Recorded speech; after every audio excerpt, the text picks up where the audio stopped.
पाकिस्तान का हफ्तावार मालियाती खुलासा। Open market में डॉलर की फरोख्त 280.20 कमी के साथ।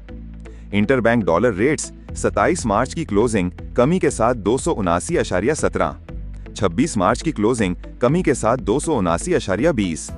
दीगर करेंसियां इंटरबैंक यूरो कमी के साथ 321.52, बरतानवी पाउंड कमी के साथ 371.63, कनेडियन डॉलर कमी के साथ 201.53, यूएई दरहम कमी के साथ 76.01, सऊदी रियाल कमी के साथ 74.41।